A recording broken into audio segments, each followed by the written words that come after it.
banning abortion did not make it vanish. It's not a shock. The total number of abortions in the U.S. actually went up the year after Roe v. Wade was overturned. Why? Because women are crossing state lines to get this. Some states had these creepy little things called trigger laws. Basically, abortion bans that are sitting on a shelf like canned beans in grandma's basement, just waiting for Roe to die so they could pop the lid. Because let's be honest, if you call yourself pro-life, you should be pro the whole life. That includes a woman's life, her mental health, and her chance at a future. Otherwise, you're not pro-life, you're pro-birth. And you can be both. I am.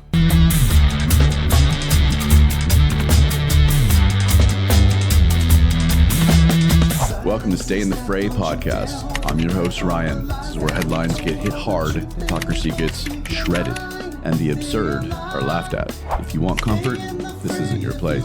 If you want blunt and unfiltered, I'm your guy. Join me in the fray. All you gotta do is just listen up. All right, guys. Good to be back. I'm going to talk about abortion today. Heavy stuff, but we have to do it. I've been just constantly preaching to all of you about how we need to discuss, how we need to have a conversation, how Charlie Kirk represented what this country needs, which is people to calm the hell down and to talk. And as I started thinking about some of the most controversial issues that need to be discussed, you can't forget about abortion. So I want it to be looked at differently than how it's been. I've been told 100 times that I'm not allowed to have an opinion on abortion because I have a penis and therefore not a uterus. Apparently, the second you've got balls, you're automatically disqualified from thinking about life and death. And I think that's bullshit. We live in a republic, not a uterus club. The last time I checked, it does take two people to make a baby. So yeah, fathers should have a say. Biology is not our fault.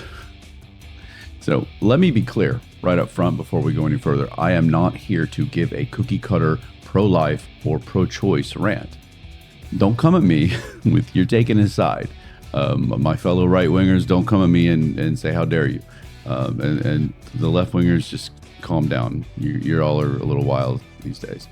What I'm saying is that the issue is complicated as hell, and it deserves a real discussion. And that's what I'm going to try and do. The mature, messy, uncomfortable discussion. Pretending that one slogan solves it all is ridiculous. It's childish. It's lazy. I am allowed to align with the right and still want to talk about all of it. People who align with the left should also want to talk about all of it. Before the pro-choice crowd floods my inbox with, my body, my choice. Hold on. That phrase changes when there's a second body involved. Hold on. Some of you getting all perked up. When there is a heartbeat or brain developing or whatever else you want to use for life begins, the debate gets real. If you actually care about women, children, families, society, hell, even logic, you should want to discuss it maturely. Right now, we're not discussing anything at all, much less maturely. We're screaming across the fucking aisle while nothing gets done. So here's what I'm going to do. Let's walk through how Trump's Supreme Court flipped Roe v. Wade on its head and handed power back to the states and what those states did with that power. Total bans, half bans, exceptions here and there, like it's abortion roulette, depending on your zip code. I think it's also important to tell you about some of the horror stories as well. It's important that we talk about religious and scientific split between when life begins. And some questions nobody on either side want to touch, like late-term abortion. Why is a father's voice treated like background noise? Yeah, I'm going to go there. If you came for fluff, this isn't you. This is the wrong podcast.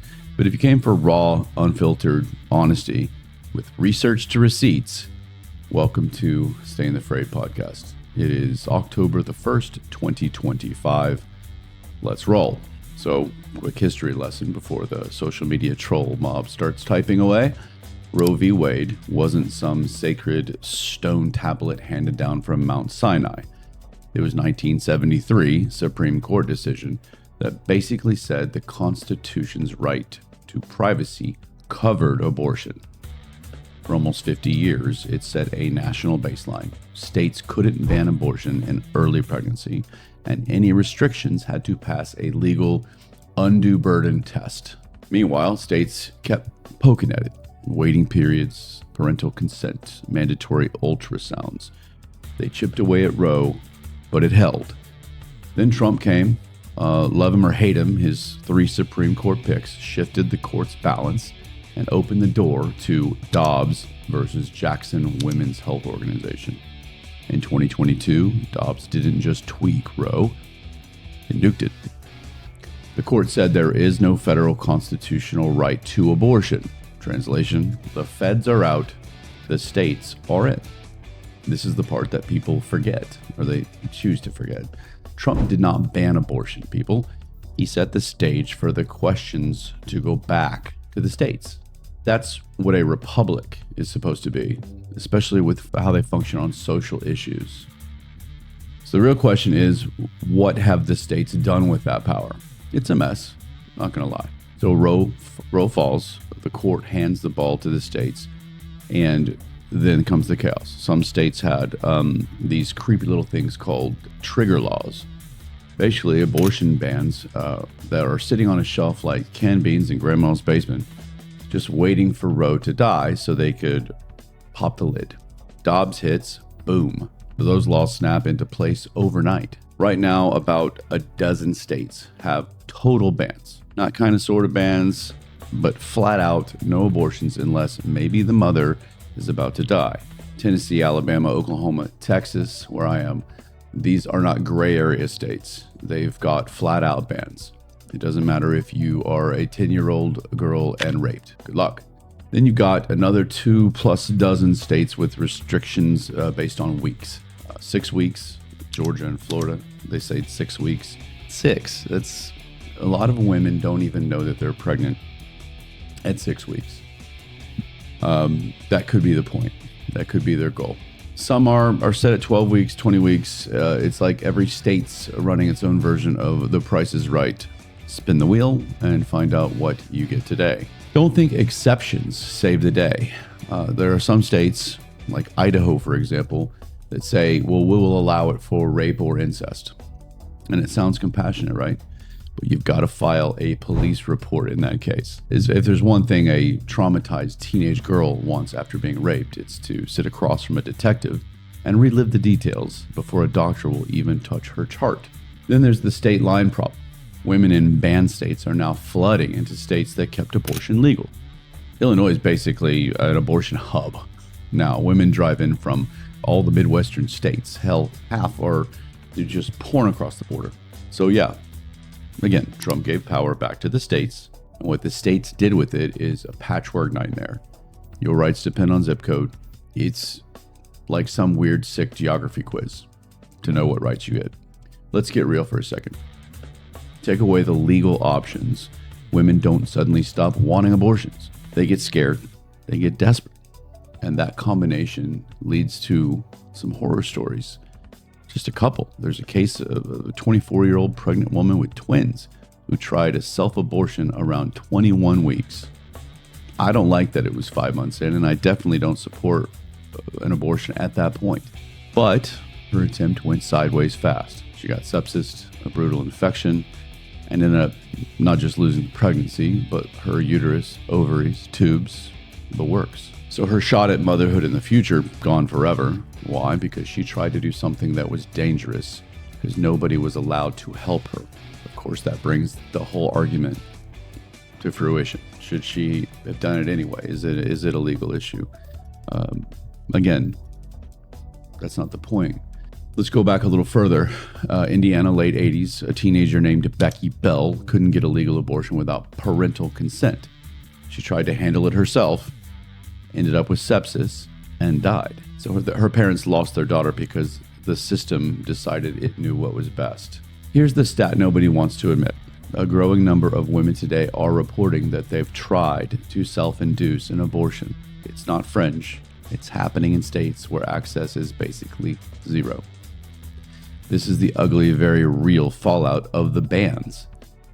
And here's where I'm going to piss both sides off. If you actually care about women, the answer cannot just be shouting, ban abortions, or shut the fuck up, it's my body, my choice. You can't just do that. We should also be pouring resources into mental health professionals, into organizations that walk scared, vulnerable women through their options. Food, housing, counseling, medical care, support that makes abortion feel like one option among many, if not a last resort, not the only escape hatch. Because let's be honest, if you call yourself pro-life, you should be pro the whole life.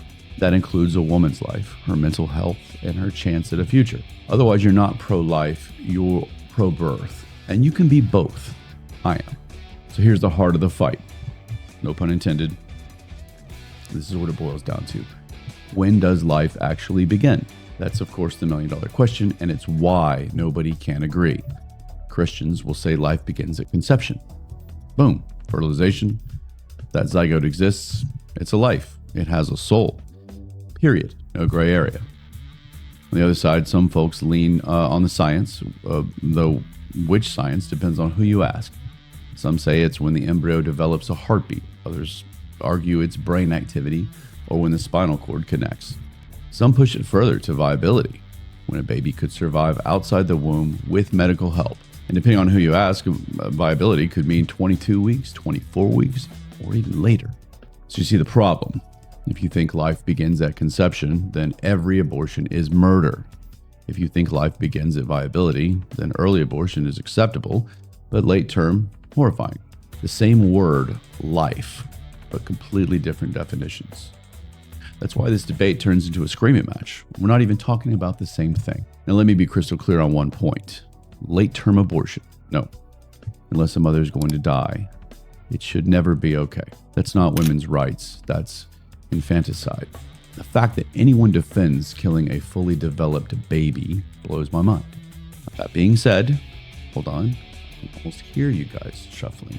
You do have tough cases, even with that. But if the baby has a condition incompatible with life, like no brain development or a genetic disease where survival outside the womb is impossible, should the mother be forced to carry to term, knowing the baby will not take one breath before dying? That's a whole different level of hell. These are the conversations we should be having. Real mature conversations about thresholds, exceptions, edge cases. Instead, both sides just stick to slogans. The second someone tries to bring nuance, they get canceled by their own team. I'd be lying if I didn't have some worry about my team and their response to this. So what's actually happened since Roe got nuked? Let's finish up with that. Let's get out the slogans and look at some numbers. These are factual statistics. None of you blame the messenger, me, for what I'm going to tell you. First, as mentioned, a dozen states now have total abortion bans. Another 20 plus states set different cutoffs. 6 weeks in places like Georgia and Florida, 12 weeks here, 20 weeks there. I've already given you those. Here's the shocker. Banning abortion did not make it vanish. It's not a shocker. The total number of abortions in the U.S. actually went up the year after Roe v. Wade was overturned. Why? Because women are crossing state lines to get them. Illinois, for example, is basically Planned Parenthood's Ellis Island right about now. People pouring in from Missouri, Kentucky, Indiana, and so on. But here's the darker side. In the 14 states with bans, researchers estimate there were over 22,000 more births than expected. Sounds like a win if you're pro-life, except that the same study showed 478 more infant deaths in those states. So let that sink in. So more babies are born, but also more babies are dying because the system wasn't ready to actually support them once they got there. Pro-life can't just mean get the kid out of the womb, take care. Pro-life can't just mean get the kid out of the womb, take care. Good luck. The legal fallout since Roe fell, 400 plus women across 16 states have been criminally charged under pregnancy-related laws. Miscarriages labeled as homicide. Self-induced attempts treated like murder. Some argue that it is. we've reached a point where a woman can lose a pregnancy and end up in court for it. Congratulations. We've criminalized biology. These types of cases have got to be fixed. So here's where we're at. A republic that looks more like a damn patchwork mess. If you live in California or New York, abortion's protected. If you live in Texas or Alabama, it's basically medieval law. And if you're poor, stuck, or scared, you don't get to choose anything. So the big question is, should the federal government step back in? Should we have one national standard? Some people say yes, otherwise your rights depend on your zip code. Others say absolutely not. This belongs at the state level, end of story. After all, certain regions have overwhelming amounts of shared opinions and morals. That's the whole idea. Guess what? Both sides are hypocrites. Republicans scream about states' rights until it's something that they want federally banned. Democrats scream about national protection until it's an issue they want left to local control. Nobody is consistent. They just want power when it suits them. Personally, I think there's a case for at least some federal guardrails.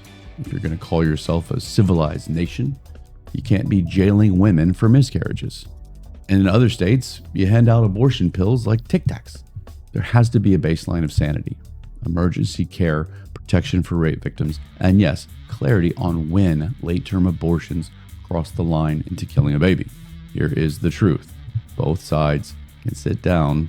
Until both sides can sit down and admit the other is not pure evil, nothing will change. We'll just keep screaming, throwing slogans, and watching more women suffer in the middle.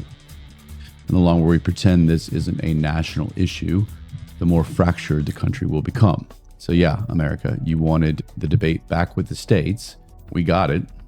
And look at the mess it's made. I can be honest. I don't want women having abortions. That's my opinion. I don't like the thought of it. I've been back and forth over it many times in my life. But I respect that there are extenuating circumstances. I respect that people come from different religious backgrounds, spiritual beliefs, and moral frameworks that lead them to a different conclusion than me.